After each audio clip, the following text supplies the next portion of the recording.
Welcome to Ask and Learn. For this problem, we have carbon dioxide contained in a spring-loaded piston cylinder device and is then heated. We need to calculate the work done and the heat transfer. We can assume that CO2 is an ideal gas and that the kinetic and potential energy changes are negligible. The properties of CO2 are its gas constant, 0.1889 kilopascal cubic meter per kg Kelvin, and CV, its specific heat, at constant volume, not Cp, but Cv is equal to 0.657 kilojoules per kg Kelvin. Now, we can also draw a PV diagram of our situation, and we can see that our gas here has a decreasing volume from state 1 to state 2 with an increasing pressure. The pressure goes from 100 to 1000 kilopascals. Now, we can take CO2 as the system, and we know the system is closed since no mass enters or leaves. So we can write an energy balance equation. The energy in minus the energy out is equal to the change in energy of the system, delta E. And the energy in is due to heat, Q in, and we have boundary work out, so that's minus WB out. And this is responsible for a change in internal energy of the system, delta U. And we can write delta U as M times the specific heat, in this case of CO2, Cv, times the change in temperature, T2, minus T1.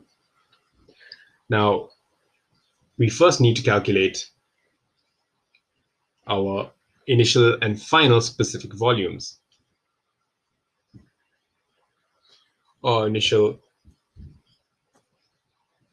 and final absolute volumes. So volume V1 in the initial state is mR T1 over P1. And we can plug in all our values here since we have them all. So initially, we have a mass of carbon dioxide of 1 kg times R, which is 0.1889. We'll suppress the units since this is in SI units, times a temperature of 298 Kelvin divided by a pressure of 100 kilopascals. And so we get V1 to be 0.5629 cubic meters.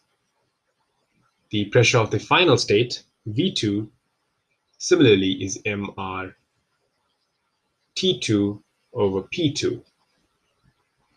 And this again is 1 kg, the mass of carbon dioxide, times R, which is 0.1889 in SI units, times T2, which is 573 Kelvin, over a pressure P2 of 1000 kilopascals. Hence we get V2 to be 0.1082 cubic meters. Now, the pressure changes linearly with volume, as we can see from our PV diagram. So the boundary work done, is equal to the area under the PV curve. So this area, the shaded area, gives us the boundary work. So we can calculate the boundary work and use it in our energy balance equation. So the boundary work out of the system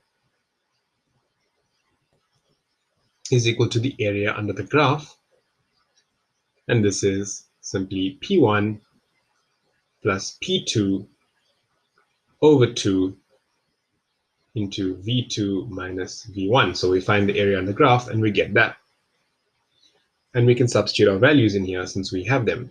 So P1 is 100, P2 is 1000 in kilopascals over 2 into a change in volume, of 0.1082 minus 0.5629 cubic meters. And remember, 1 joule of energy is equivalent to 1 Pascal meter cubed. So we get the work done, the boundary work done, to be minus 250.1 kilojoules.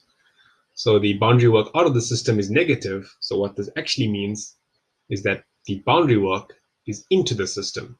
And that makes sense since the gas is being compressed. So the CO2 is being compressed.